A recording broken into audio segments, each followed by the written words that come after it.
están? Muy buenas noches. Iniciamos esta edición de CNN Prime de día miércoles. Les damos la más cordial bienvenida y que sepan también que durante los próximos minutos les vamos a estar entregando todo un resumen de las noticias que han marcado tanto en lo nacional como también en lo internacional. Sin lugar a dudas, en lo interno, en la política interna, bueno, todavía se generan algunos coletazos de estos últimos días que ha tenido Chile Vamos, bastante intensos. Por otro lado, está la situación de una candidatura en el Partido Socialista que está ahí pensando en las primarias, ahí, en la cuerda floja. Será entonces la voz de la senadora Paulina Bodanovich la que estará esta noche aquí en el estudio de CNN Chile para conversar justamente de esta y el futuro, justamente de su candidatura directo a las primarias. Vamos a iniciar la revisión de las noticias. Estos son los titulares del día.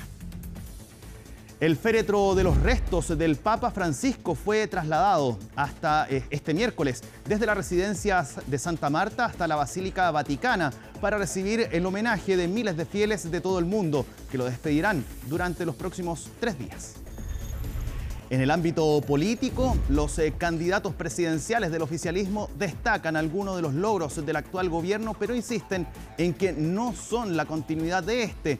Por su parte, después de una semana marcada por la polémica, la abanderada de Chile Vamos afina los últimos detalles en su comando. También en la política, el gobierno mantiene su proyección de crecimiento de 12,5% para este año, sin considerar íntegramente los efectos de la guerra comercial entre Estados Unidos y China. En ese escenario, el ministro Mario Marcel se comprometió a recortar el gasto público en más de $1.000 millones. Es una investigación que ha seguido también su curso. El buque Cobra será periciado por la Policía de Investigaciones en búsqueda de eventuales restos biológicos de los 7 tripulantes de la lancha Bruma, que desapareció el 30 de marzo.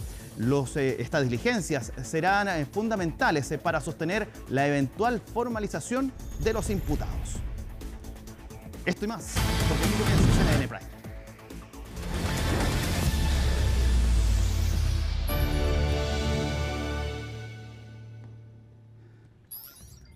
Bien, y vamos a iniciar justamente la revisión de las noticias acá en CNN Prime con la compañía de nuestra compañera Alicia Contreras, con todas las informaciones que han marcado justamente la noticia que ha trascendido en el mundo, que es la muerte del Papa. ¿Cómo estás, Alicia? Muy bien, ¿y tú, Felipe? Aquí estamos, pues. Hoy día fue el primer día que los fieles pudieron ir a despedir al Papa Francisco. Está su féretro en la Basílica de San Pedro y solo hasta las 7 de la tarde ya habían ido 20.000 personas. Mira.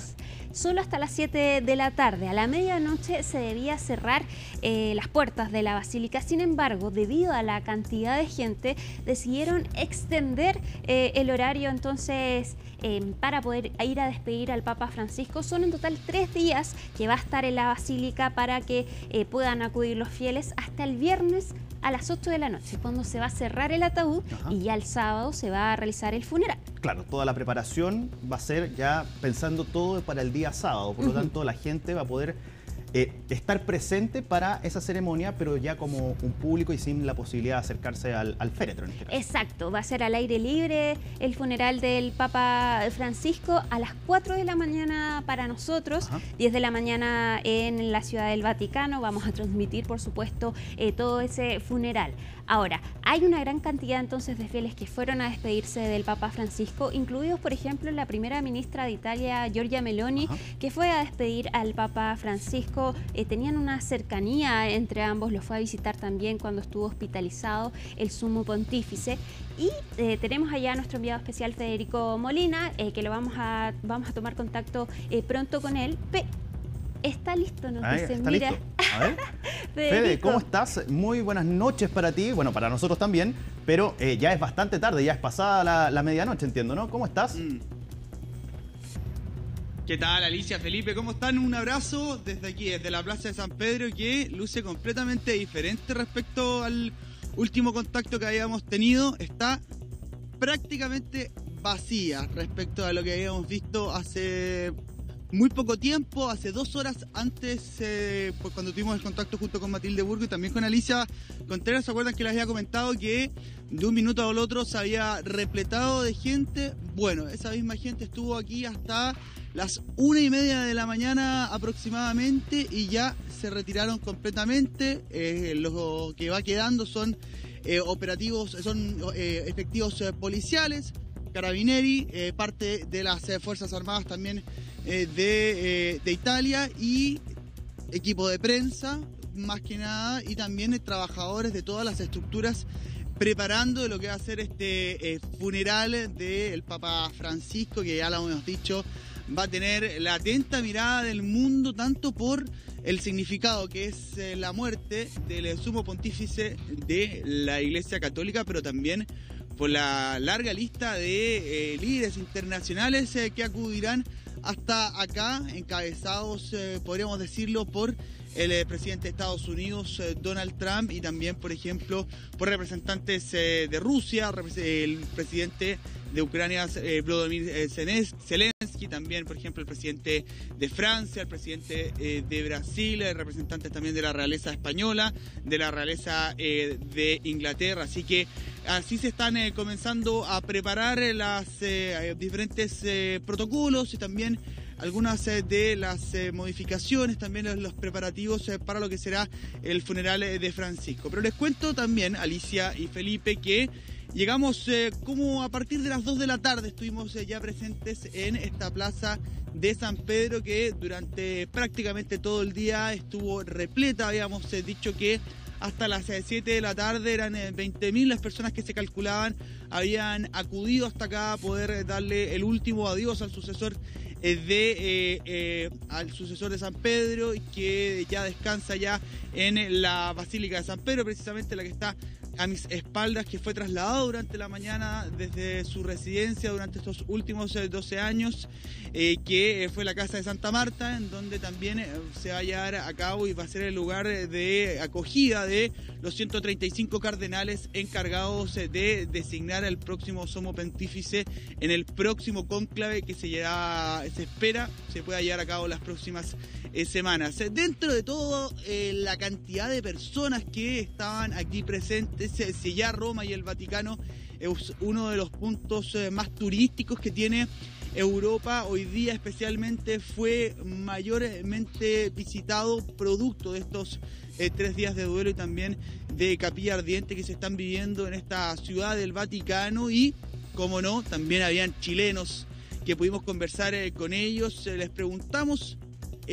cómo habían vivido este proceso, si ha sido una planificación, si estaban aquí de turismo y que la noticia los había pillado precisamente justamente aquí en Italia, y también cómo están viviendo este momento histórico que podríamos vivirlo un poco sorprendente, debido a que, ya lo sabemos, el Papa Francisco había tenido unos problemas de complicación durante los meses anteriores, estuvo prácticamente internado un mes por problemas respiratorios, y que durante la Semana Santa pudo estar presente en las celebraciones, pero finalmente de una forma sorpresiva muere ese domingo 22 de abril, finalmente producto de un ataque cerebrovascular. Escuchemos lo que pudimos conversar con parte de los chilenos que estuvieron presentes durante esta jornada en la Plaza de San Pedro.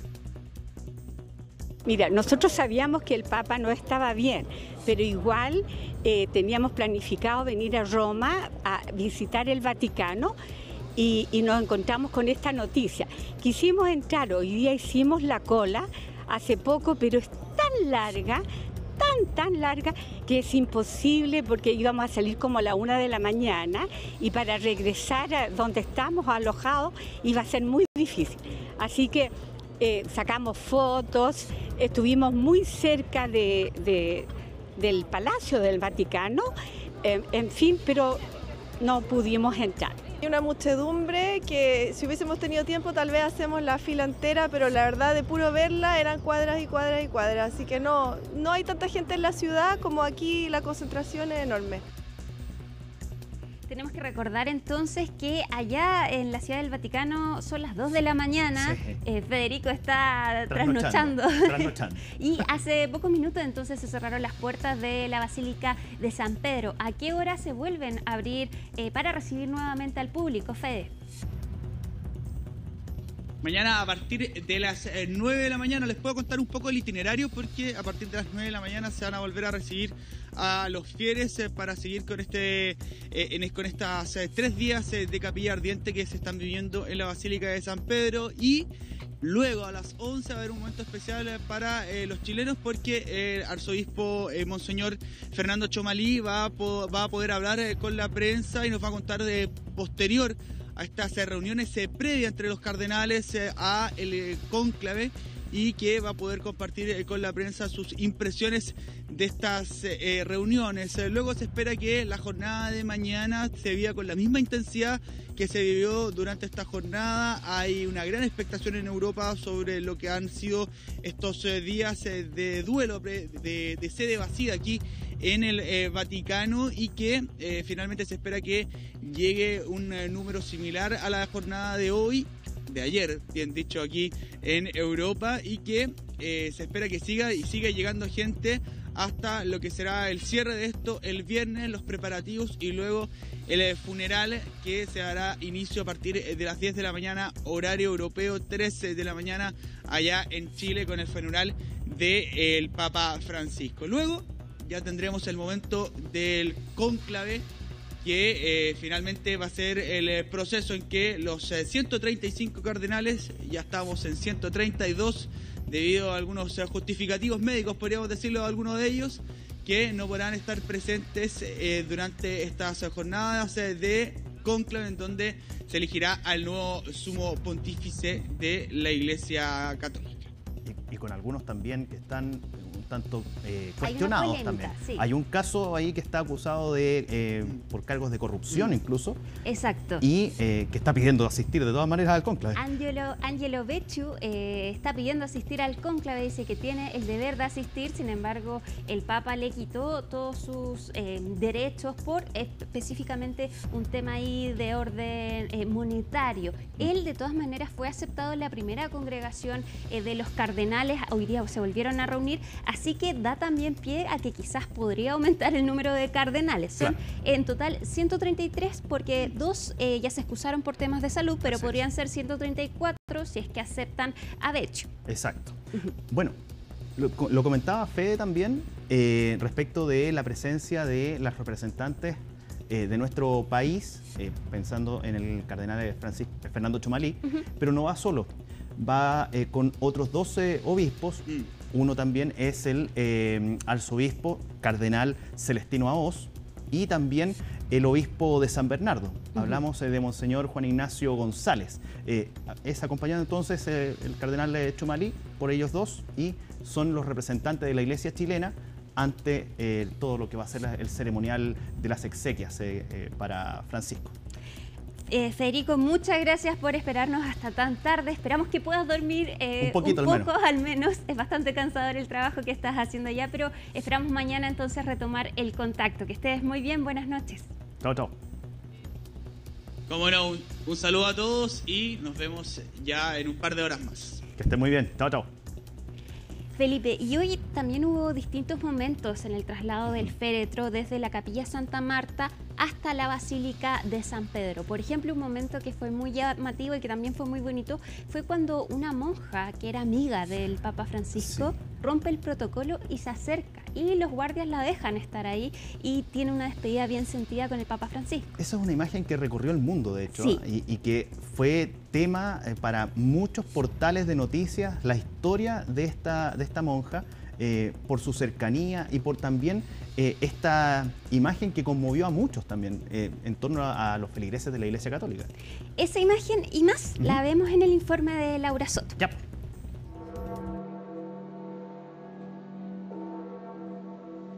Su salida de la capilla de Santa Marta.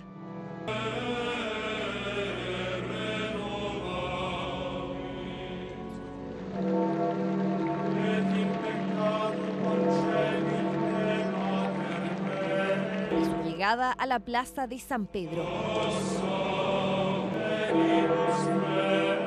Unas 20.000 personas presenciaron este miércoles el ingreso del féretro de Francisco a la basílica del mismo nombre.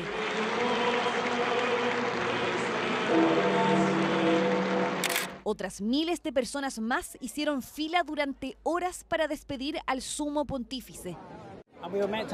Teníamos previsto tener una audiencia con él hoy y la tendremos, pero no de la forma que esperábamos. El Papa Francisco fue un hombre común y corriente, hermoso, que vivió su vida como seguidor de Jesús de la manera más sincera. Viajamos para la canonización de Carlo Acutis, así que nuestros planes han cambiado y sentimos que es un capricho de Dios que estemos aquí. Tristes pero bendecidos por estar aquí. A más de algún turista la noticia le tomó por sorpresa.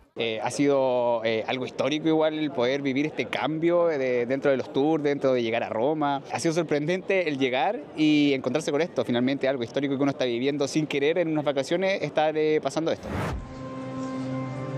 Así, las puertas de la Basílica de San Pedro se mantuvieron abiertas al público hasta bien entrada la noche. Las horas de espera para entrar contrastaron con los pocos segundos que cada visitante tuvo para ver al difunto Papa. Tengo así la piel, el alma así en el borde.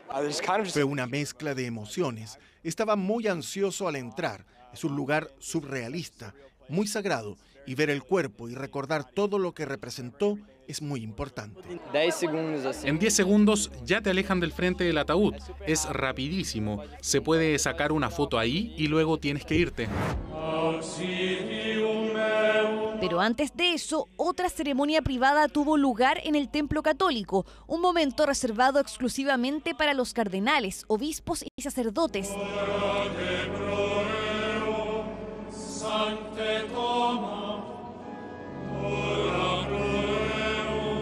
Hubo una persona, eso sí, que pudo saltarse ese protocolo. Genevieve Yenangro, una monja franco-argentina de 81 años, gran amiga de Jorge Bergoglio.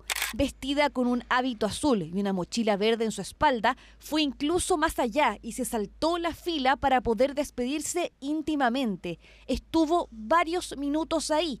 Nadie la interrumpió. Durante la jornada de este miércoles también se hicieron presentes varias autoridades italianas, como es el caso de la primera ministra Giorgia Meloni, quien también dio un sentido discurso en su honor ante el Parlamento de la Nación. Siempre estaré agradecida al Papa Francisco por el tiempo que pasamos juntos, por sus enseñanzas, por sus consejos. El más insistente fue: nunca pierdas el sentido del humor. También fue lo último que me dijo. Por supuesto, también tenía un profundo significado. Obviamente. Las puertas de la Basílica reabrirán el jueves a las 7 de la mañana. Quienes quieran despedir al pontífice podrán hacerlo hasta las 7 de la tarde del viernes. Después de eso, su ataúd será cerrado a la espera de su funeral al día siguiente.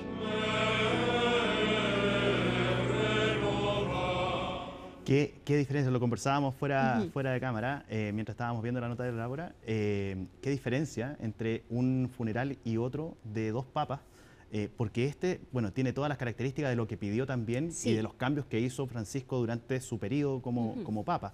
Pero la diferencia es la pomposidad que hubo en el anterior, con Benedicto XVI. Ahora, de verdad que es totalmente distinta la imagen. Es muy increíble. Bueno, quería comentarte o preguntarte respecto de los cardenales. Porque el sábado ya tenemos la ceremonia de exequias, la sepultura, pero después viene todo un proceso de elegir al sumo pontífice nuevo. Cónclave, Exacto. tal cual. Todavía no hay fecha exacta para este cónclave, pero se cree que podría ser después del 4 de mayo, porque ahí se terminan los 9 días de luto que comienzan el sábado, después del funeral del Papa Francisco. Pero ya se están reuniendo los cardenales porque están llegando a Roma. De hecho, estas son las imágenes de la segunda congregación de cardenales, es decir, la segunda asamblea que realizan a puertas cerradas, y son bien importantes estas reuniones porque acá se puede perfilar quién podría ser el nuevo papa, porque ahí comienzan a hablar, se empiezan a ver quién podría ir camino allá, por quién se podría votar. De hecho, Francisco salió su nombre precisamente en estas asambleas cuando él entrega un discurso de cómo la iglesia tiene que acercarse a los pueblos. Y digámoslo, o sea, Francisco no estaba ni siquiera, Jorge Mario Bergoglio, no estaba ni siquiera como una posibilidad. De hecho, hay varias entrevistas que él entregó posterior a ser nominado papa o nombrado papa, y él señala que nunca estuvo en sus planes serlo o llegar a ser Papa de la Iglesia Católica. Entonces, claro, esa es como parte de, como del anecdotario dentro de todo esto, pero todos sabemos que aquí es cuando se empiezan a resolver algunas ciertas dudas o a inclinar la balanza. Incluso hasta las casas de apuestas están haciendo algunas acciones ahí también.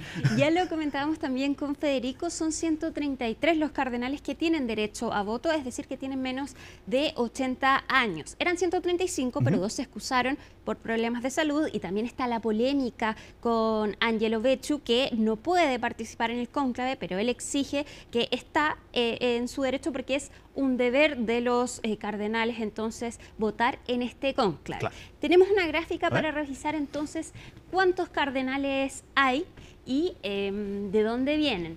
La mayoría de los cardenales, 108 de los 135, fueron nombrados por el Papa Francisco, más del 80%. Ahora, eso no necesariamente indica que van a votar por un sucesor entonces del Papa Francisco que continúe con su pontificado, porque Francisco fue elegido precisamente por una mayoría de cardenales nombrados por Benedicto XVI. Exacto. Ahora, Benedicto XVI nombró también, y Juan Pablo II nombraron un total de 27 cardenales. Ahora, si bien la mayoría es de Europa, con 53 cardenales, de todas maneras, más de la mitad de los cardenales electores vienen de países, de continentes distintos al europeo, y es por eso que este cónclave también es uno de los más internacionales o representativos entonces del mundo. Por ejemplo, en América del Sur tenemos 17 cardenales, y ahí se incluye a Fernando Txomalí, que es el cardenal que viene desde Chile. Celestino Aoz también va a ir al funeral del Papa Francisco, pero él justo cumplió 80 años el 6 de abril. Entonces, perfecto. No participa en el cónclave. Lo mismo Ricardo Esati, tampoco podría. Tampoco puede porque tiene más de 80 años. Ahora, hay distintos papables que le llaman, cartas que suenan como posible sucesor del Papa Francisco, pero también hay que ser cautos, porque tú lo decías, Francisco no estaba entre los nombres y fue escogido. Hay algunos cardenales italianos, por ejemplo, Matteo Spini, también Pietro Parolin, que es el secretario del Vaticano. Hay otro papa que suena, perdón, otro cardenal que suena desde Asia, que podría ser el primer papa asiático, pero hay que ver entonces cómo se resuelve esto en el cónclave, que aún no sabemos cuándo va a ser, pero que debería ser en la primera semana de mayo, la segunda. ¿Y cuánto se pudiese extender también? El Papa Francisco, por ejemplo, fue de 2 días porque fue a la 5ª votación. El primer día solo se hace una votación y después al día siguiente se realizan 2 en la mañana y 2 en la tarde. Por eso fue al tercer día. Ahora, los cardenales ya están llegando al lugar, y de hecho Fernando Txomalí está en el Vaticano. Mañana convocó una conferencia de prensa, pero entregó su primera declaración. Veamos. A ver. Llegué hace 5 minutos a Roma junto a Monseñor Aoz, y estoy impresionado y emocionado la inmensa cantidad de personas que han venido a acompañar al Santo Padre. Está claro que su testimonio, su ministerio petrino entró en lo más profundo de la civilización, no solamente católica, sino que de todo el mundo. Los traigo en mi corazón a cada uno de ustedes, me siento tremendamente comprometido con la misión de la Iglesia en Santiago y en Chile. Me siento tremendamente comprometido con este tiempo de oración, de reflexión, este tiempo de dolor que experimentamos, pero también de este tiempo maravilloso de esperanza que nos trae Jesucristo resucitado. Que Dios los bendiga, estaré rezando por ustedes. Hoy día participaron 108 cardenales en esta reunión que te comentaba. Falta que lleguen algunos a Roma, pero también eso habla un poco del cambio que hizo el Papa Francisco, porque el cónclave se debía realizar entre 15 a 20 días después de la muerte del Papa. Sin embargo, hizo un cambio, acortó los plazos y solo se necesita que todos los cardenales estén presentes. Entonces, por eso se cree que podría ser a partir del 4 de mayo, porque ahí se terminan los 9 días de luto. Entonces se podría dar entonces este cónclave. Ahora, ya han llegado algunos cardenales, han hablado con los medios. Antonia Galilea tiene un completo informe de esto. Veamos. Tego, Georgios, Marius, Cardinalis, Bergoglio.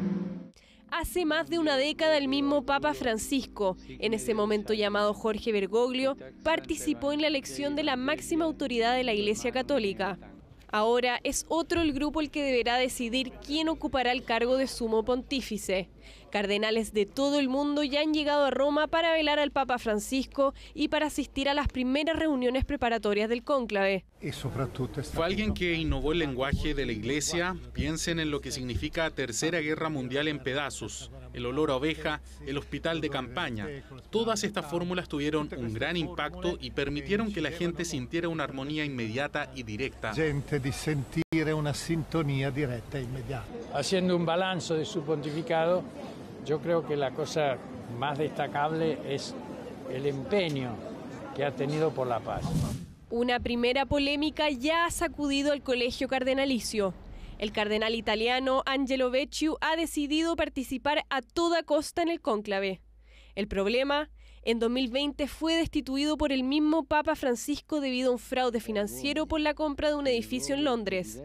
A pesar de no aparecer en la lista oficial de cardenales electores, el martes se presentó en la primera asamblea cardenalicia diciendo que tiene derecho a ser parte del cónclave.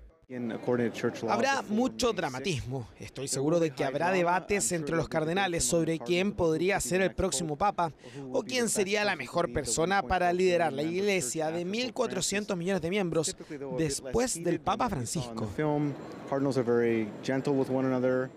Otro problema ha sido la baja de dos electores, el cardenal español Antonio Cañizares y el cardenal bosnio Vinko Puljic. Ambos informaron que no participarán en el cónclave por problemas de salud. Así, el número de cardenales con derecho a voto se redujo de 135 a 133. Por lo tanto, el próximo papa necesitará 89 votos para conseguir los 2/3 necesarios para ser proclamado pontífice. Hoy oramos ante todo por el Papa. Esto es lo más importante. Y luego oramos por la Iglesia y nos preparamos para lo que ella nos pide. I pray. I think. And then I pray. This is the only thing we can do. Por primera vez en la historia votarán cardenales de países que nunca antes habían sido representados, como Mongolia, Singapur y Sudán del Sur. Esto fue parte de las medidas que Francisco tomó para reformar el grupo de prelados, que hoy cuenta con 133 miembros que deberán elegir al próximo sumo pontífice. ¿Sabes qué puede pasar? A ver. El número 133 es un número impar. Ya. Por lo tanto, cualquier posición, en el caso de que tenga que ser definitorio, bueno, va a haber un voto de más. Bueno, es que también hay que considerar que se necesitan 2/3. Ah, eso. Entonces, si son 133, serían 89 los votos necesarios para ser escogido papa. Ahora, mañana entonces sigue el féretro en la Basílica de San Pedro, el viernes también, y el sábado es el funeral. Hicimos un completo programa Conexión Global Prime que va hoy a las 10 de la noche, donde vamos a analizar este tema, vamos a analizar qué es lo que viene, el legado del Papa Francisco, y tenemos una invitada especial. A ver. Matilde Burgos nos va a contar cómo fue su experiencia en sus años siendo corresponsal en el Vaticano. Mira, gran invitación entonces a quedarse en la sintonía de CNN Chile para que puedan ver e informarse de todo el paso a paso, de la historia de Jorge Mario Bergoglio, también como Francisco a cargo de la Iglesia Católica, y qué mejor que una que sabe que ha estado ahí in situ, en Roma, en el Vaticano, como es nuestra querida Matilde Burgos. Así que, listo, pues ahí está, la invitación hecha. Muchísimas gracias, Alicia, que esté muy bien. Buenas noches. Que esté muy bien. Bien, y nosotros vamos a seguir avanzando con las informaciones, pero vamos a volver a nuestro país y a la arena política, porque usted se preguntará, bueno, estamos en periodo de las campañas, de la posibilidad de que los candidatos se presenten sus primarias, sus sectores políticos, pero al menos desde el oficialismo ya se están poniendo sobre la mesa ciertos tópicos. ¿Son o no son la continuidad del gobierno del presidente Gabriel Boric? Bueno, eso es parte de las grandes preguntas. Los candidatos ya las están respondiendo. Ellos han dicho que no lo son, pero que pretenden realizar algunos cambios y mantener algunas medidas que a ellos les atraen. Bueno, de todo eso y más nos cuenta el informe que preparó Macarena Román. Vamos a buscar al senador de rementería. La campaña presidencial. ¿Qué cosa? Habían varias cosas de qué hablar con la candidata presidencial. ¿Una candidatura única le gustaría? ¿Ese camino a triunfar en la primaria es alejándose de la figura del gobierno? Se publicó una foto con Michelle Bachelet y esta fue retirada después. ¿Qué fue lo que ocurrió? ¿Hablaron con ella? ¿Qué pasó? Claro, porque fue durante la mañana de este miércoles que en la cuenta de Instagram del Partido Socialista estaba esta foto. Minutos después fue eliminada, quedando otra versión. Desde el equipo de la expresidenta aclararon que no había autorización para el uso de su imagen. Bueno, creo que hay decisiones que no pasan por, en este caso por mí. No fue una fotografía autorizada. Yo cuando me di cuenta pedí que la sacaran. Y no creo que sea para armar más polémica que aquello. Pero no fue el único tema protagonista en el oficialismo. Las palabras de la candidata Carolina Toá siguen generando peso en su espalda. Yo les puedo pasar mi mochila. Fue en tolerancia cero cuando aseguró que no quería hacer un gobierno igual a este. No creo que debamos repetir las fórmulas de los últimos gobiernos. Tenemos que buscar una nueva fórmula para la etapa que viene. Esa es mi opinión. Carolina, yo le quería... ¿Desapega entonces del gobierno? No, acabo de responder. Tengo una historia larga y no me desapego nada de ella, pero no estoy para repetirla. La ex ministra Toá declaró hace un par de días lo mismo que había declarado como ministra de Interior en el cargo. Si bien en la campaña presidencial pasada la seguridad no fue una prioridad, el gobierno tomó la decisión de hacer de la seguridad una prioridad. Tuvo que hablar el vicepresidente de la República para bajarle el perfil a la polémica. Es que horas antes la candidata presidencial Janet Jara se distanció de su ex compañera de gabinete, asegurando que no va a desconocer los cambios que se hicieron en el gobierno. Por tanto, sin desconocer lo que hicimos, creo que el foco principal ahora debe estar en la propuesta que le hacemos a Chile para los 4 años que vienen. Todos a su modo les interesa, al parecer, dejar claro que no son continuidad, cada uno con sus fórmulas. El candidato Winter, por ejemplo, si bien dice estar orgulloso de este gobierno, también admite que los desafíos serán distintos. Era una situación país completamente distinta a la situación a la cual yo me voy a enfrentar cuando suma el 11 de marzo del 2026. Por eso es que yo le digo que, claro, no va a ser igual porque va a ser en otro momento histórico. ¿Y cuáles serían esas diferencias? No, todas las que le acabo de decir son cosas que no van a estar ocurriendo en el próximo periodo. Vamos a tener, por ejemplo, 50 nuevas leyes de seguridad que nos van a permitir perseguir el delito de manera mucho más eficiente. El presidente Boris tiene aspectos que han sido muy positivos y otros no tanto, digamos. Y si uno se presenta a una elección, evidentemente apostamos al futuro, no al pasado. Todo esto a una semana de que termine el plazo para inscribir a los candidatos que vayan a participar a la primaria del 29 de junio, que hasta ahora solo serían por parte del sector oficialista. Bien, vamos a ir a la primera pausa en esta edición de CNN Prime, pero a propósito de lo que veíamos recientemente, esta carrera del oficialismo en el marco de las primarias, bueno, vamos a conversar a la vuelta de la pausa con una de las protagonistas. Vamos a hablar con la presidenta del Partido Socialista, la senadora Paulina Bodanovich, y, por supuesto, la abanderada justamente de este partido. Así que vamos a ver qué nos va a decir la senadora y candidata a las primarias por parte del Partido Socialista. A la vuelta, seguimos con más aquí en CNN Prime.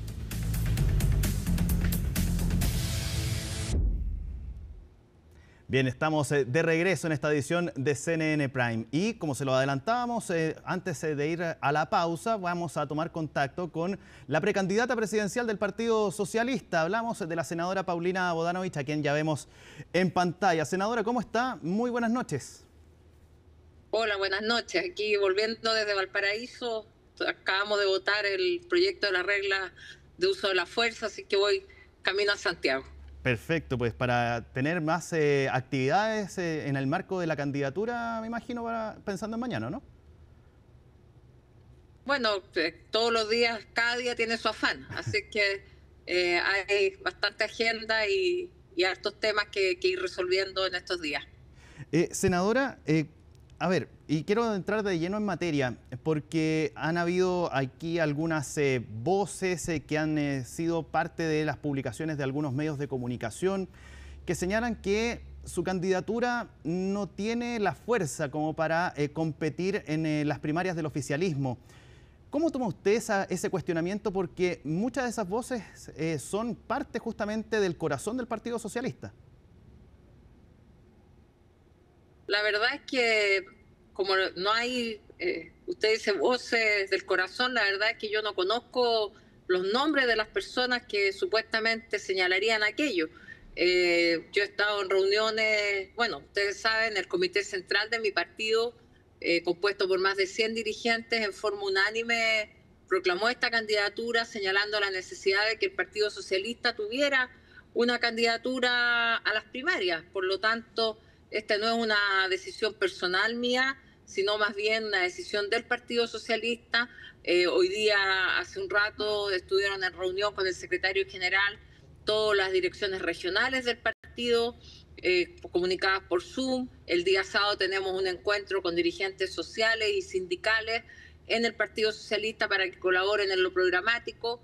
Ya hay un equipo trabajando en lo programático también, de manera tal que siempre podrá haber algunas voces, pero aquí hay instancias del partido, del propio partido, donde se pueden manifestar, y la verdad es que yo creo que esta es una decisión que ha sido validada, como digo, por nuestro comité central, así que vamos a seguir trabajando. Sin embargo, estamos a ¿cuánto? A una semana que se cierren las listas, o al menos las listas para iniciar el proceso de primarias oficiales para el mes de junio. Y si lo llevamos todo esto a las encuestas, su candidatura marca un 1%, si es que tomo la última CADEM. ¿No le genera a usted quizás algún ruido respecto de esto, que no pueda seguir subiendo en las encuestas pensando en que queda tan poco tiempo? Yo fui proclamada el día 12 de abril y la encuesta CADEM que usted menciona midió entre el 15 y el 17 de abril mención espontánea, es decir, aquellas personas que se les consulta quién cree usted que podría ser el próximo presidente de Chile. Es decir, a 2 días de la proclamación de mi candidatura, hubo personas que contestaron que podría ser yo la electa, de manera tal que evidentemente eso va a ir cambiando en la medida que pasen los días, y no hay mejor encuesta que la propia elección, de manera tal que con 2 meses de campaña veremos quién es finalmente la persona que puede encarnar un proyecto progresista, quién es la persona que representa mejor a este sector, y eso lo vamos a ver precisamente en estas elecciones. Y en el caso, por ejemplo, no quiero sonar a fatalismo ni a fatalista, pero si su candidatura en las primarias propiamente tales, cuando ya se realice el proceso, su candidatura salga en última posición, cuarta, ¿no es un golpe al partido pensando en lo que se viene después, que son, por ejemplo, la negociación por las listas parlamentarias? Bueno, y si salgo primero, imagínense, sería estupendo. No, sí, claramente, cuando uno compite puede ganar, puede perder. Las negociaciones parlamentarias tienen otra vía, tienen además, nosotros tenemos una cantidad importante de parlamentarios, todos ellos tienen sus cupos, porque en cualquier negociación se parte negociando con los incumbentes, y por lo tanto creo que ese argumento es un argumento bastante falaz. ¿Usted lo cree así? Porque justamente dentro de estas publicaciones que han salido hoy día en los medios de comunicación, se señala justamente ese punto como uno de los tópicos importantes a tomar para tomar una posible decisión sobre el futuro de su candidatura también. Bueno, tendría que ser algo analizado dentro de un nuevo comité central, donde finalmente se adoptara otra decisión. Mire, la verdad, Felipe, que como candidata yo he estado preocupada en primer lugar como senadora de los temas relevantes. Esta semana, hoy día mismo, hemos aprobado un proyecto bien importante acerca de la tributación de las ferias libres, de todos aquellos que ejercen como feriantes, donde se les hace un sistema de tributación simplificado. Del 1,5% ya no van a pagar cuando uno paga con la tarjeta el 19% del IVA, sino que un 1,5%, un sistema importante para todos los feriantes de nuestro país.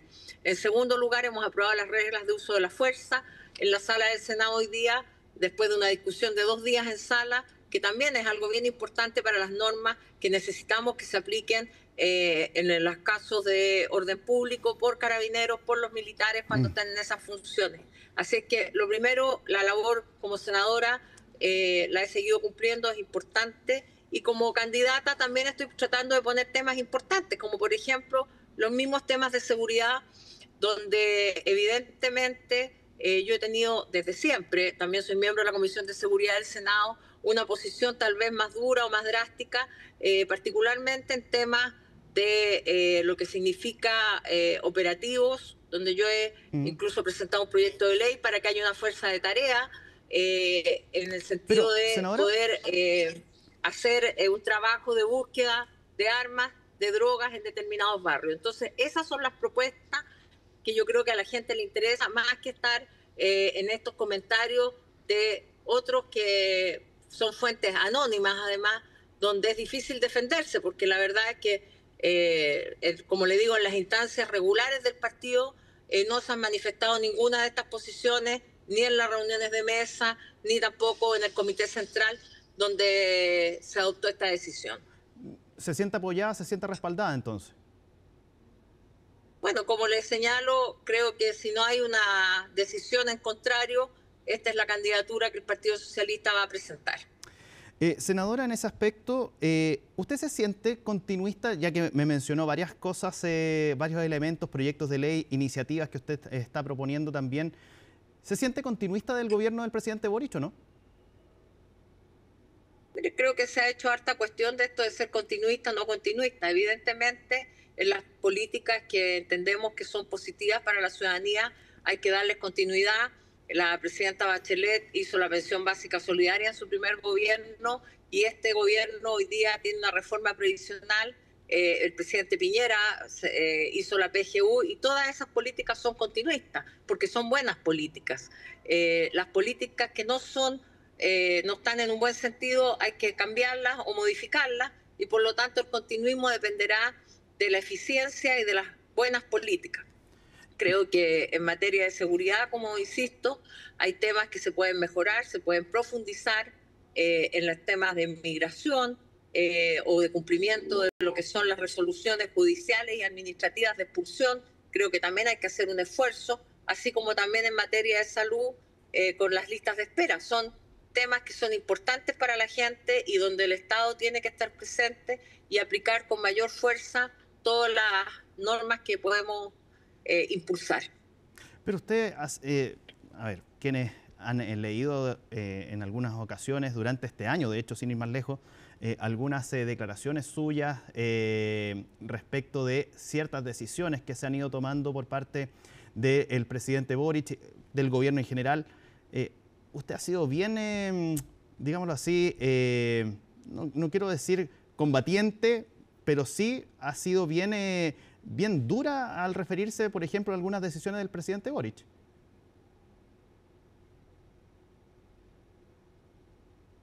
No sé a qué se refiere. Yo creo que cuando se es parte de un gobierno, uno puede ser leal, pero también tiene que ser sincero y si no está de acuerdo en algo, puede plantearlo.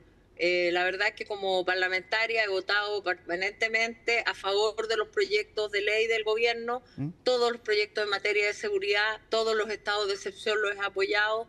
Fui autora de la ley antiterrorista, gracias a la cual hoy día, por ejemplo, el atentado Rucalhue claramente es un delito terrorista y no tiene que ser sometido a la interpretación de un juez, de manera tal que creo que mi conducta es consistente con lo que creo, con lo que sostiene el Partido Socialista. Y eso es lo que finalmente está, digamos, a la luz pública. Senadora, entonces, a ver, haciendo ya quizás un resumen de lo que hemos conversado, su nombre, pensando en que queda una semana para las inscripciones para las primarias, su nombre, ¿va a permanecer, va a aparecer en la papeleta de las primarias o no? Bueno, esa es una decisión del Partido Socialista de Chile y como he dicho, el Comité Central es la líder del Partido Socialista. Me proclamó. Sí, pero el Partido Socialista tiene una institucionalidad y como el partido me proclamó, eso y eso se mantiene de esa manera, tendría que ser así. ¿Usted estaría dispuesta, por ejemplo, a negociar pensando en que, no sé, si se lo llegasen a pedir, bajar su candidatura a cambio de apoyar a algún candidato o candidata en particular? No voy a decir algún nombre en específico, pero pensando también en quizás negociaciones que se puedan dar más adelante en torno a que si usted estaría dispuesta a bajar su candidatura, por ejemplo. Mire, se ha hecho harta cuestión de las negociaciones parlamentarias, pero la verdad, como le dije antes, cualquier negociación parte con los cupos que tienen los parlamentarios. Hoy día hubo una reunión de secretarios generales donde nuevamente, esa además es una labor que hacen los secretarios generales, revisar todo lo que es la negociación parlamentaria, y por lo tanto no tiene una cosa que ver con la otra. Por lo tanto, aquí hay una decisión política del Partido Socialista de Chile que tiene que ver con poner ciertos temas con una óptica desde el Partido Socialista, con una visión centrada en los trabajadores, en las trabajadoras, en lo que son sus problemas cotidianos, en lo que pasa cuando el metro queda en pana y esos trabajadores son sancionados por llegar tarde a su trabajo. En fin, tiene que ver con temas bien concretos y con una visión desde el Partido Socialista para ponerle en la primaria. Las primarias son una forma de presentarle a la ciudadanía distintos proyectos que no son solo las personas, más bien tiene que ver con proyectos políticos, con planteamientos y que sea la ciudadanía la que termine decidiendo. Así que esa es la decisión y la definición política que ha tomado nuestro partido. Senadora, quizás ver el proceso de las primarias un poquito más en amplio, más en general. ¿Usted cree que tras esto, pensando que queda todavía un tiempo, pero tras este proceso de primaria, el oficialismo tal como lo vemos, va a seguir siendo el que es socialismo democrático en conjunto con Apruebo-Dignidad, como se llamaba en un comienzo, el Frente Amplio con el Partido Comunista, o esto tiene ya un proceso de distanciamiento pensando posterior a las primarias? Aquí hay distintos partidos políticos, somos 8 partidos que integramos el oficialismo y por lo tanto cada partido es independiente y tiene todos los mismos derechos, que es en este caso poder llevar un candidato o candidata a la primaria. Es decir, ¿usted piensa que podría ser el fin de este formato de oficialismo o no? No he dicho eso ni lo pienso tampoco, solamente estoy diciendo que aquí hay 8 partidos políticos que conforman una alianza de gobierno y en consecuencia que cada uno lleve una candidatura o apoye una candidatura no tiene que ver con la conformación de esta alianza. La alianza es la misma y todos tenemos los mismos derechos dentro de esta alianza. Perfecto, pues senadora Paulina Bodanovich, precandidata del Partido Socialista de cara a estas primarias, muchísimas gracias por esta conversación que hemos tenido durante esta noche aquí en CNN Prime. Que esté muy bien. Buenas noches. Bien, sigamos avanzando en las informaciones. Diversos cuestionamientos han surgido hacia el equipo de campaña de Evelyn Matei luego de una semana marcada por las polémicas. Esto ocurre mientras la abanderada de Chile Vamos afina los últimos detalles de su comando, el cual, todo indica, estaría encabezado por el exdiputado y expresidente de la colectividad de la Cámara de Diputadas y Diputados, Diego Paulsen. Quien tiene todos los detalles de esta situación es el informe que preparó Colomba Eijols. Luego de una semana que en Chile Vamos reconocen como poco favorable para su candidata presidencial, diversas voces al interior de la coalición han presionado para que la abanderada nombre en el corto plazo a su jefe de campaña. Y es que, según plantearon algunos, ya no aguanta más que no haya un generalísimo, luego un equipo vocero, porque es claro que uno está propenso a cometer errores. Muchas veces estas declaraciones desde los partidos terminan por generarle a mucha ansiedad. Yo llamo aquí un poquito a la calma. Lo dijo la misma Evelyn Matei, quizás en el fragor de la contingencia no fue bien leído, pero ella dice, y vamos a nombrar dentro de los próximos días nuevas personas dentro del equipo de campaña. Personas que según el perfil que busca la candidata, al menos para asumir el cargo de jefe de campaña, deben tener experiencia en la arena presidencial, contar con amplias redes dentro del sector que permitan ordenar filas y que idealmente militen en Renovación Nacional a modo de dar equilibrio entre los partidos políticos que han respaldado su propuesta. Ahora bien, desde otras tiendas cuestionan que esta eventual designación designación venga a solucionar las polémicas que la abanderada desató. Más que un jefe político, yo creo que la candidata está un poco ansiosa. Yo lo dije aquí hace 2 o 3 semanas atrás. Yo no sé si un jefe de campaña va a ser suficiente para lograr que ella esté en la política contingente, pero además esté en la política a largo plazo, esté entregando propuestas, esté entregando soluciones. Soluciones que desde Chile Vamos aseguran que la candidata está promoviendo en esta nueva etapa de campaña con mayor despliegue en terreno. Coincidentemente fue tras su visita a la región de Atacama cuando el nombre de su generalísimo comenzó a difundirse antes de que la misma abanderada pudiera confirmarlo. Todo indica que el exdiputado de Renovación Nacional, Diego Paulsen, sería el elegido. Nosotros ahora estamos entrando en una nueva etapa, ya desechamos hacer primaria, como fue informado un par de días atrás, y por lo tanto lo que corresponda es que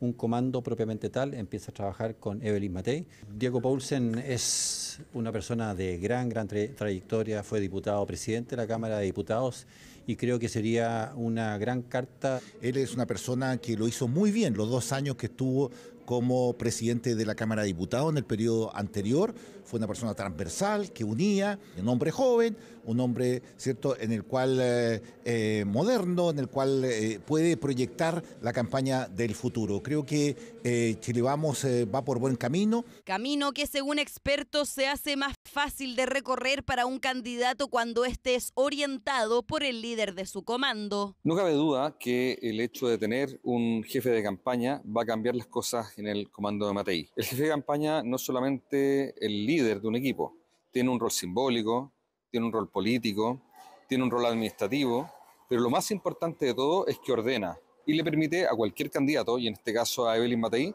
dedicarse a ser el rostro de la campaña. Rol que la abanderada podrá asumir a fines de esta semana cuando designe públicamente a su jefe de campaña y principales voceros, como eventualmente podría ser Paula Daza.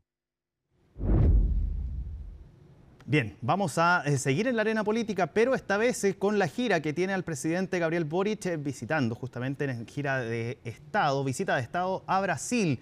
Y que durante esta jornada participó justamente el presidente en una mesa por el corredor bioceánico. Vamos a tomar contacto con nuestro compañero Ivo Goich, que han estado siguiendo los pasos del presidente Gabriel Boric en tierras brasileñas.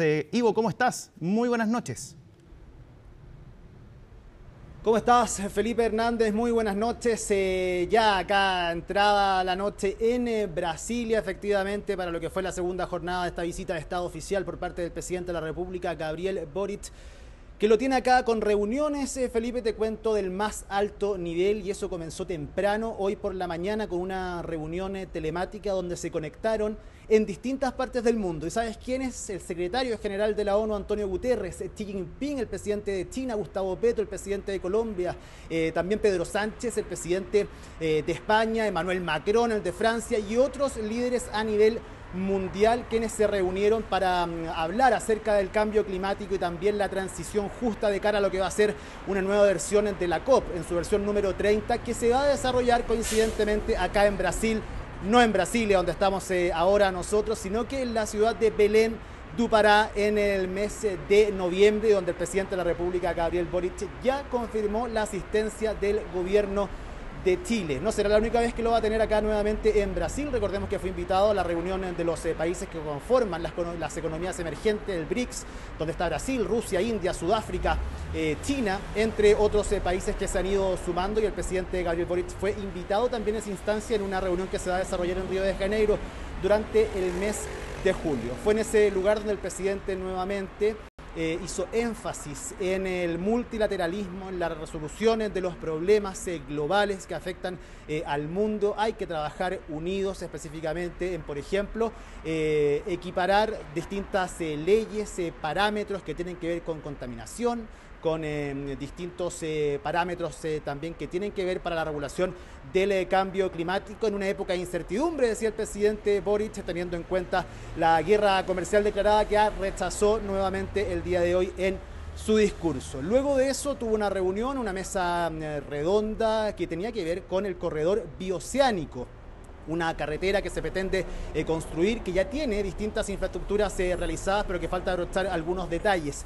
2.400 kilómetros que van a unir el Océano Pacífico con el Océano Atlántico, de lado a lado, donde Chile, Argentina, Paraguay y Brasil se van a ver beneficiados de concretarse esta mega construcción que va a reforzar los lazos también a nivel sudamericano con estos países, y que, por ejemplo, para Brasil es muy importante, para ponerlo en contexto inmediatamente, porque para Brasil es más fácil y va a ser más corto y va a ser más expedito el traslado comercial, la ruta comercial, por ejemplo, con el Oriente, con China, con el gigante asiático, a través de la salida que le puede ofrecer este corredor bioceánico por el Océano Pacífico. En cambio, para nuestro país se abren nuevas oportunidades de inversión y de rutas comerciales con África y con Europa. Eso sí, el presidente, en medio de su discurso en esta mesa redonda de inversión, de proyectos también y de crecimiento, y que tiene el corredor bioceánico como eje principal, al menos el día de hoy, habló de la seguridad. Ninguno de estos proyectos se puede sacar adelante sin ofrecer medidas de seguridad que estén a la altura.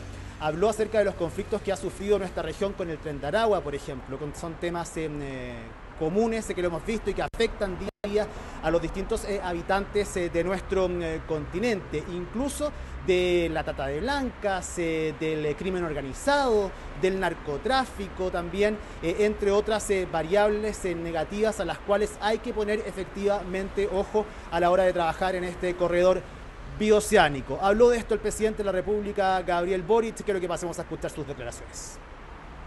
Abrir nuevas rutas tiene que venir de la mano con otorgarle seguridad a quienes transiten por esas rutas, porque finalmente la delincuencia, cuando se desata y no somos capaces de controlarla, se termina convirtiendo de alguna manera en una suerte de nuevo tipo de impuesto, o en una suerte de impuesto no declarado. Porque obliga a gastar más. Obliga a gastar más. Y eso lo terminan pagando finalmente los consumidores. Entonces tenemos que ser muy cuidadosos y ponerle mucho empeño en esto. Luego de eso tuvo distintas reuniones protocolares el presidente Boric en el Senado de Brasil, en la Cámara de Diputados también, y en el Tribunal Supremo de Justicia, finalizando esta jornada con estas reuniones acá en esta visita de Estado, donde recordemos está acompañado ha estado acompañado en distintos momentos por delegaciones del ámbito económico, también político de nuestro país, que han estado ahí acompañando la delegación junto al presidente de la República, Gabriel Boric, que en el día de mañana finaliza su visita de Estado y lo hará otorgando una clase magistral en la Universidad de Brasilia. Veremos, evidentemente, qué sale de ahí. El presidente generalmente hace reflexiones importantes cuando brinda este tipo de charlas en universidades. Es común verlo cuando viaja por el mundo en este tipo de actividades, y veremos también si es que habla con los medios de comunicación. No sabemos si a través de alguna declaración que dé cuenta efectivamente a modo de resumen, de balance, lo que ha sido esta gira, o si se abre la posibilidad de contestar preguntas de los medios de comunicación. Hay harta contingencia política, sobre todo en nuestro país, materia de seguridad también, de las cuales queremos saber las impresiones, declaraciones y lo que piensa la principal autoridad de nuestro país, Gabriel Boric, quien junto a su delegación y nosotros también los equipos de prensa que lo acompañamos usualmente, retornaremos pasada las 6:30 de la tarde a Santiago de Chile. Bien, pues Ivo, muchísimas gracias por este contacto y por comentarnos justamente de esta agenda que ha tenido el presidente Gabriel Boric en esta jornada. Muchísimas gracias, que esté muy bien. Miren, y a propósito de lo que hablaba el presidente y la preocupación que existe a propósito de la seguridad, lo decía, lo ha dicho no solamente acá en nuestro país, también lo fue a decir en Brasil. Bueno, queremos invitarlos a que revisemos un informe que preparó Javier Contreras a propósito de una frase que ha generado bastantes coletazos, reacciones. ¿De quién? Del Ceremi de Energía de la región del Biobío, donde señaló, entre otras cosas, que Chile es una taza de leche. Esto en relación a temas de seguridad. ¿Dónde dijo esto la autoridad representante del gobierno en la región del Biobío? En un encuentro de gremios que está organizado por IRADE. Miren, ve esta nota que preparó Javier Contreras que relata esta polémica. El ataque incendiario que afectó a la central Rucalhue este fin de semana, en el que más de 50 vehículos fueron quemados, volvió a encender las alarmas en la zona sur de nuestro país. Precisamente la preocupación por la seguridad fue uno de los ejes centrales abordados hoy en el evento Agenda Económica 2025, organizado por IRADE. Sin embargo, algunas de las declaraciones emitidas durante la jornada no fueron del agrado de todos los asistentes. Estoy de acuerdo que lo que ha sucedido esta semana es grave sin duda, pero si ustedes lo analizan desde el punto de vista nacional e internacional, el país es una taza de leche. Eso de decir que yo tengo miedo de llegarme, yo camino a las 2, 3 de la mañana sin ningún problema, es una taza de leche. Esto evidenció la tensión existente entre el mundo empresarial, las autoridades y los actores locales frente a un problema que sigue causando estragos en la zona. No relativizar la violencia. Claro, pero decir que es una taza de leche, una región que lleva, ¿cuánto estado de excepción? Llevamos 4 años de estado de excepción. Si esa es la realidad que usted dice que es propicia para poder realizar inversiones, tenemos un problema. Durante el evento participaron diversos representantes del sector público y privado, quienes abordaron los desafíos que enfrenta la región y compartieron sus estrategias para enfrentarlos desde cada uno de sus ámbitos. El objetivo común, impulsar el desarrollo y consolidar la misión del crecimiento regional. El desarrollo del Plan Regulador Metropolitano a través del gobierno regional, que es un plan a 25 años. Si lo logramos hacer, es mejorar la oferta de vivienda en la región completa. Eso por el lado de vivienda. En paralelo, el Banco Central entregó las cifras del PIB regional del año 2024 durante esta jornada, y esta región en particular creció 2,5%. Recordemos que debido a los desafíos productivos que enfrentan a raíz del cierre de la siderúrgica Huachipato, el gobierno ha trabajado en la implementación del Plan de Fortalecimiento Industrial, cuya última reunión de coordinación se llevó a cabo la semana pasada. Para mitigar los efectos del cierre y apoyo de los ex trabajadores y empresas que fueron contratistas de Huachipato, además de medidas que reimpulsen las inversiones en nuestra región, que dinamicen la empleabilidad local y generen nuevas matrices productivas, como pudimos ver ayer precisamente en el Centro de Eventos Suractivo, y donde se proyecta el hidrógeno verde como fuente limpia de transición energética en un centro tecnológico y anillos industriales para impulsar este polo de desarrollo.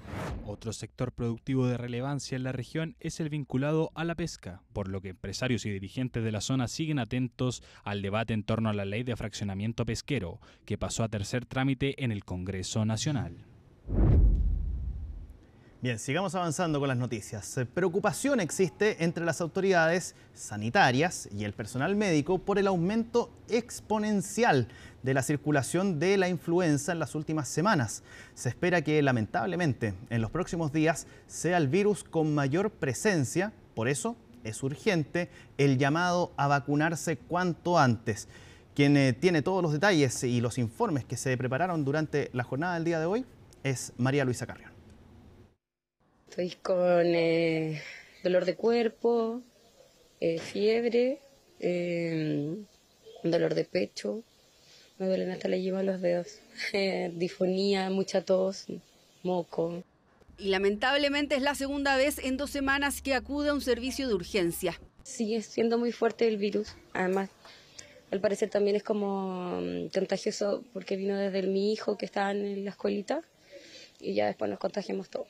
Todos de un virus que al menos hasta la mañana de este miércoles desconocía su nombre, pero que no daba tregua. Como ella, son muchos los que llegan hasta los centros asistenciales con molestias respiratorias en una curva que asciende y que por ahora no decaerá. Es más, podría generar más complicaciones, porque si el rinovirus ha sido la patología que más casos positivos ha aportado al sistema, la influenza aumenta de una forma peligrosa. Está alcanzando el rinovirus, la influenza hoy día está en el 40% y el rinovirus en el 41,9% aproximadamente. Y eso es decir que están prácticamente equiparados o muy cercanos. Y esto es porque durante el último mes la circulación viral de influenza ha aumentado 6 veces, es decir, está ya en un crecimiento exponencial, un crecimiento muy rápido, muy pronunciado. Tan pronunciado que la próxima medición podría ser el principal virus circulando en nuestro país. Así, por ejemplo, si hace 21 días la influenza correspondía a menos del 20% de los casos positivos, hace 2 semanas al 30% y ahora se acerca a la mitad. La vacuna lo que hace es prevenir las complicaciones por el virus influenza, en el caso de la influenza, ¿ya? Entonces, puede uno tener un cuadro leve de influenza, pero no se va a complicar. influenza es una enfermedad que uno mira como a huevo en el sentido de poca importancia, pero tiene mortalidad y morbilidad. Sobre todo en los dos extremos de la vida y en aquellas personas con patologías crónicas. La influenza afectó más en la última semana, según el reporte del Instituto de Salud Pública, a pacientes de entre 5 y 14 años, pero eso no quiere decir que las personas mayores no se vean complicadas por una enfermedad como esta.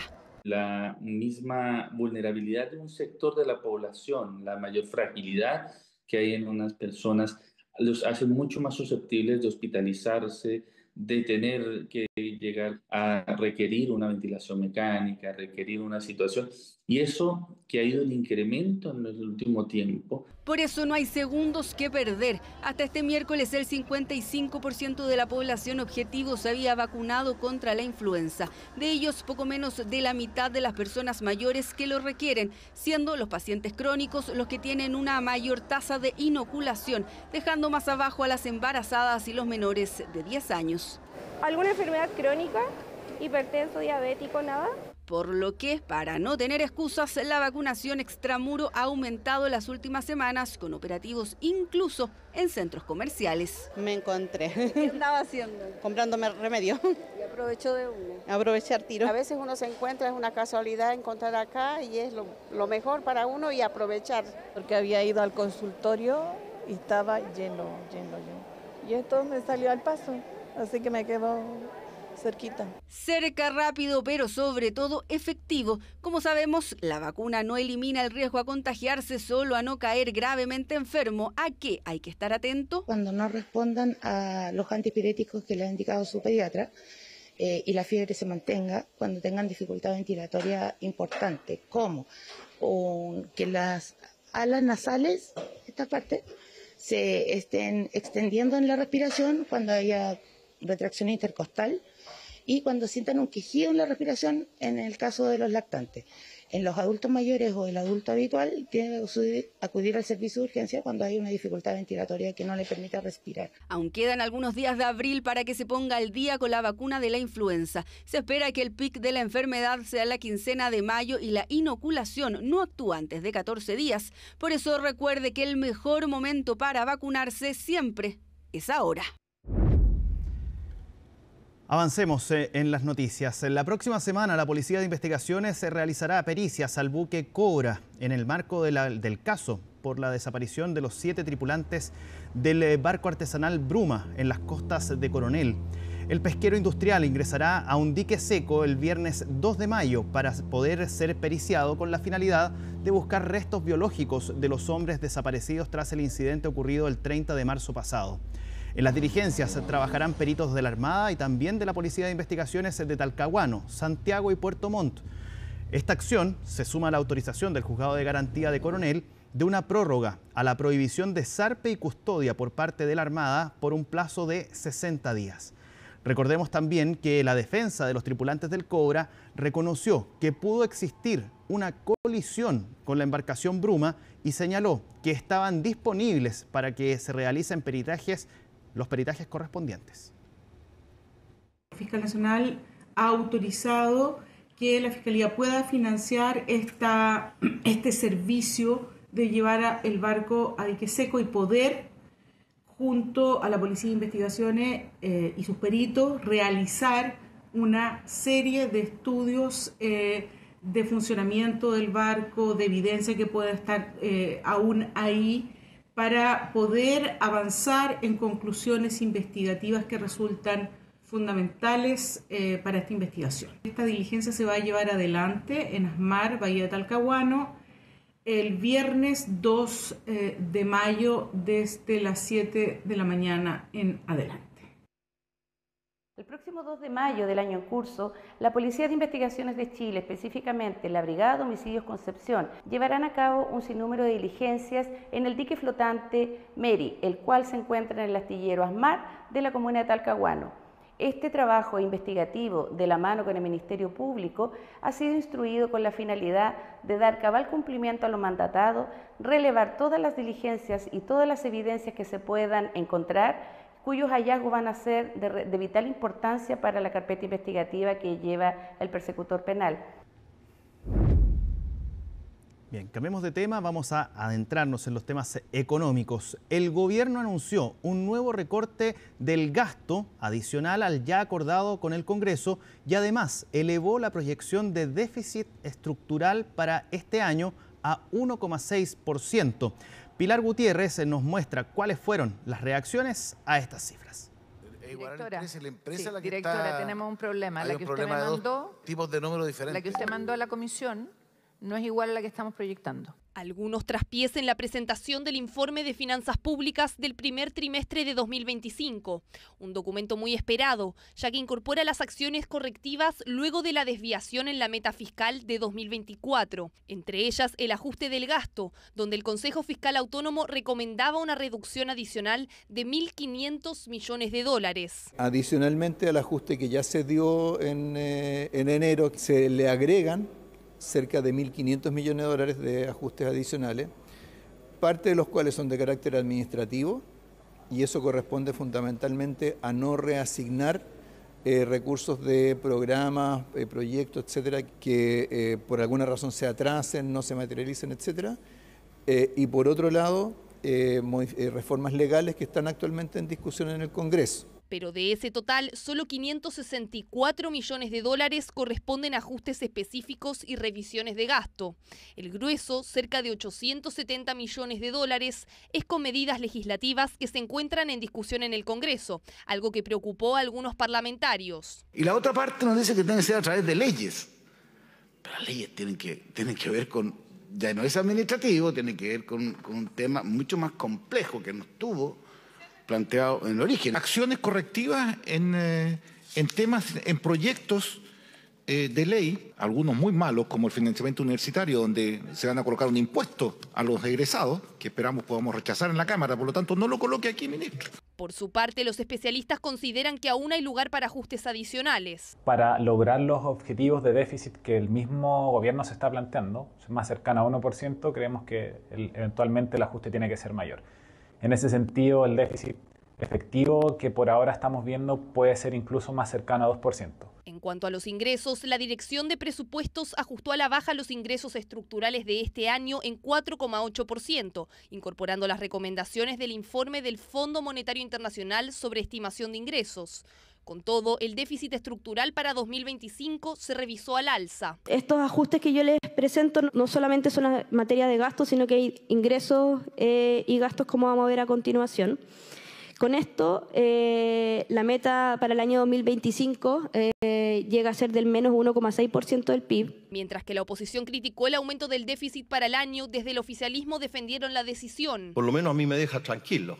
No se van a hacer ecos de ajustes mayores que pudieran tener impacto muy grave en materia social. Es muy responsable y de lo contrario, insisto, estamos nuevamente hablando en abstracto, sin dimensionar el nivel de deterioro que se provoca sobre nuestra población. Según las proyecciones de Hacienda, el déficit fiscal en 2026 será de 1,1% e irá disminuyendo progresivamente los años siguientes, dato relevante para los candidatos presidenciales, ya que la próxima administración va a tener que trabajar sobre las cifras que deje este gobierno. Vamos a tener que ajustar ciertos parámetros en nuestro programa económico para hacernos cargo de la nueva realidad.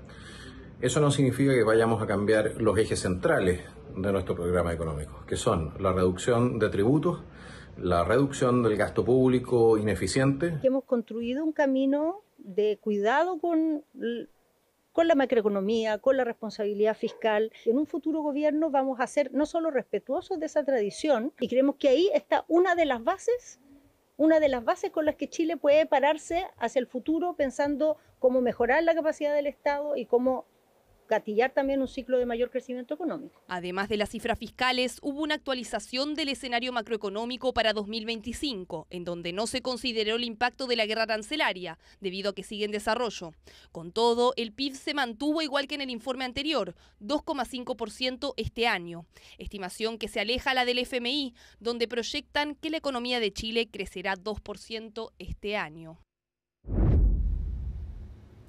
Bien, vamos a avanzar en la noticia y esto es algo que sin lugar a dudas nos enorgullece como CNN Chile y como equipo de CNN Prime, por cierto, porque recibió un premio justamente CNN Chile de Periodismo de Excelencia 2024. Esto por parte de la Universidad Alberto Hurtado. Ustedes la ven en pantalla, los ven en pantalla a nuestra querida Mónica Rincón y a su costado derecho, ustedes pueden ver al costado izquierdo de la pantalla, a nuestro productor ejecutivo de CNN Prime, Nicolás Callejas. Todo esto porque nuestra querida Mónica Rincón realizó una entrevista que trajo, obviamente, algunas repercusiones periodísticas en ese momento. Hablamos al ministro de la Corte Suprema, Jean-Pierre Matus, en el marco de lo que fue estos vínculos con Luis Hermosilla, el abogado Luis Hermosilla, en el caso Audios. Esta entrevista fue realizada el pasado 26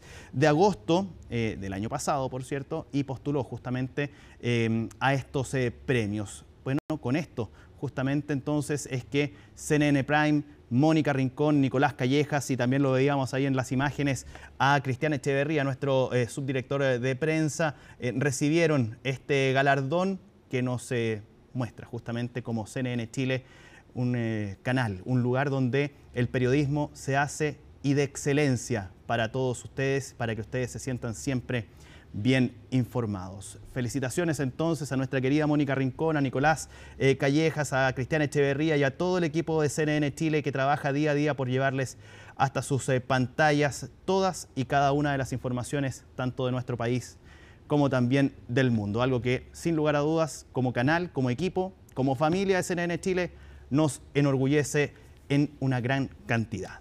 Escuchemos justamente a Mónica Rincón, que entregó algunas declaraciones tras recibir este galardón. La entrevista, a mí por lo menos, uno de los géneros que más me apasiona. La entrevista al ministro de la Corte Suprema, Jean-Pierre Matus, me parece muy relevante porque es el cuestionamiento a el último baluarte que tienen los ciudadanos en una democracia, que es la justicia, y los cuestionamientos respecto de los nexos, de las influencias, de que no necesariamente están ahí solamente por los méritos, sino que qué otras clases de intereses hay detrás de estos nombramientos. Me parece que es muy importante. El periodismo tiene como misión cautelar, cuestionar al poder, cuidar la democracia, y la justicia es el último baluarte de los ciudadanos, y por lo tanto indagar en qué hay detrás de los nombramientos de los más altos tribunales del país es lo que buscaba esa entrevista en un momento muy particular, además, y por lo tanto, por eso me parece que es relevante además ese trabajo. Bien, reiteramos entonces las felicitaciones a todo el equipo de CNN Prime también. Avancemos. Las cerca de 70.000 asistentes y 105 expositores participan en una nueva edición de Expomin, la principal feria minera de Latinoamérica. El evento, que se desarrolla hasta el viernes, reúne a representantes de distintos países, entre ellos Suiza, para analizar los desafíos y oportunidades de la industria. ¿Qué novedades trae esta versión? Lo revisamos en el siguiente informe. Con más de 1.300 empresas expositoras y representantes de 35 países, la feria minera más grande de Latinoamérica vuelve a Espacio Riesgo. En su 18ª edición, Expomin busca reunir lo más avanzado en tecnología para impulsar el desarrollo de la industria, posicionando a Chile como un referente a nivel global. Como cada año y en el marco del aniversario número 70 de la Cámara Chileno-Suiza de Comercio, el pabellón suizo se hizo presente. Estamos en la Expomin, en un año 2025 muy especial para la Cámara. Como dices, cumplimos 70 años. Acá se confluye todo la potencia y la innovación suiza en diferentes áreas, desde drones, robots, trazabilidad satelital, limpieza de todo lo que quieran, automatización. Es ya casi una tradición que Suiza esté presente con un stand grande, y este año estamos rompiendo récord porque tenemos 16 empresas, unas que ya están instaladas en Chile, otras que vienen a explorar el mercado, y creo que lo que aportan es, en primer lugar, innovación. La innovación es precisamente uno de los sellos distintivos que traen las empresas suizas presentes en el evento, entre ellas ABB, Lemo y Secheron, lo que se respalda con el liderazgo de Suiza en el Índice Global de Innovación, donde ocupa el primer lugar entre 133 países. Enfoque que se traduce en tecnología orientada a una minería más verde, eficiente y segura, en línea con el objetivo de alcanzar la carbono neutralidad al año 2050 en el sector. La Embajada Suiza, ya es Suiza, cumple 70 años este año, así que también estamos juntos en el pabellón suizo con otras empresas suizas acá en Expomin 2025. Hoy día estamos trabajando muy fuerte en la minería, sobre todo lo que es la descarbonización en la mina, o sea, cambiando los camiones consumiendo diésel a consumo eléctrico. Nosotros de Lemo estamos muy contentos de estar bajo el pabellón suizo. Nosotros de Lemo somos un fabricante suizo de cables y conectores con casi 80 años de historia, donde desarrollamos y fabricamos conectores de alta robustez para entornos complejos, donde no se puede tener fallas como televisión, aeroespacial. Estamos presentes acá actualmente en Expomin 2025 para presentar nuestras soluciones en pro de la descarbonización del país, en pro de la descarbonización también en minería, y presentar estas soluciones como una innovación en la electrificación de camiones mineros principalmente. Propuestas orientadas a la sostenibilidad que también se reflejan en el pabellón suizo gestionado junto a Switzerland Global Enterprise y la Embajada de Suiza en Chile. Se trata del segundo uso que se le da a la estructura de 120 metros cuadrados, construida con madera y acero, una apuesta que permitiría reducir las emisiones de gases de efecto invernadero en comparación con los stands de un solo uso. Este pabellón de la Cámara Chileno-Suiza viene a ser el segundo uso, por así decirlo. El año pasado lo ocupamos en la feria High Evolution de hidrógeno verde y es un pabellón completamente sostenible. La idea es que lo utilicemos y lo reutilicemos y es modular, como sabes, se puede agrandar, se puede achicar. Relación chileno-suiza que se fortalece a través de los años, gracias a instancias como estas, en el que distintas empresas buscan transformar la minería a través de soluciones sostenibles y sustentables. Bien, vamos a ir a una pausa. A la vuelta seguimos con más informaciones aquí en CNN Prime.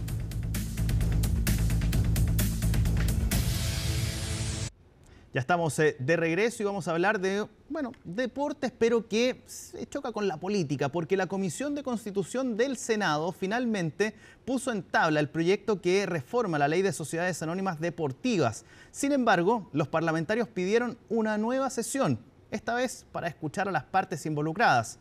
La nota es de Felipe Gallardo. El primer día de la reforma a la Ley de Sociedades Anónimas Deportivas en la Comisión de Constitución del Senado dejó estas declaraciones. Para mí al menos no es un proyecto fácil. Yo no sé cómo funciona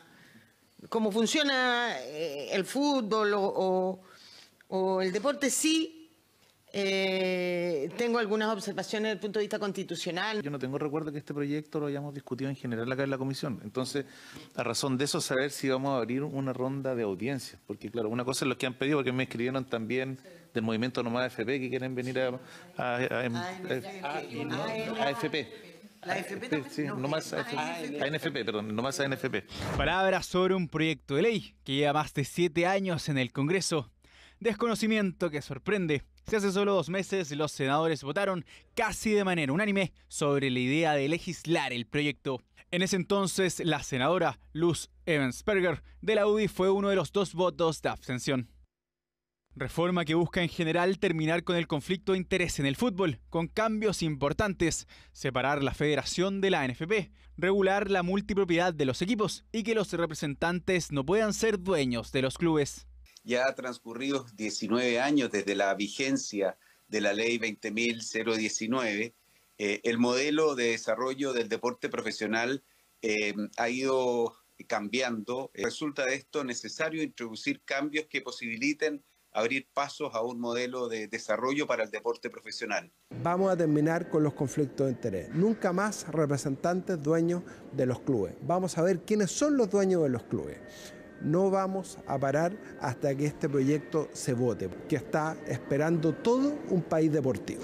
La votación se decidió postergar para que varios actores entreguen nuevamente sus puntos de vista en una próxima sesión. Estamos muy atentos a la discusión que se está desarrollando en la Comisión Constitucional del Senado. Como gremio, esperamos que esta ley traiga solamente beneficios para nuestro fútbol, como por ejemplo una federación autónoma e independiente de la Asociación Nacional de Fútbol Profesional.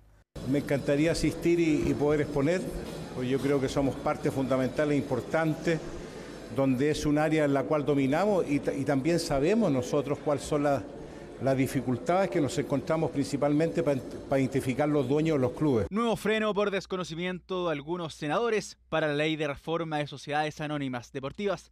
Por ahora, toca esperar la próxima sesión de la comisión, que se realizará el próximo martes 6 de mayo, tras la semana distrital. Bien, y con estas informaciones hemos llegado al término de esta edición de CNN Prime, pero los quiero dejar invitadísimos, se lo decíamos al comienzo de esta edición de CNN Prime. Viene el tiempo, por cierto, pero después viene,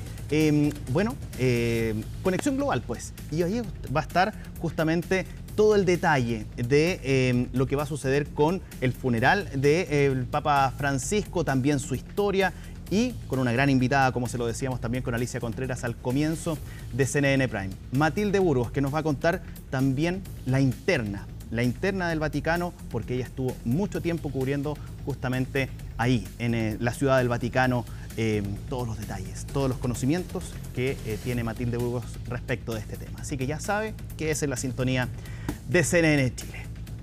Miércoles 23 de abril, así estuvo nuestro país y el mundo. Somos CNN Chile. Que tengan unas muy buenas noches.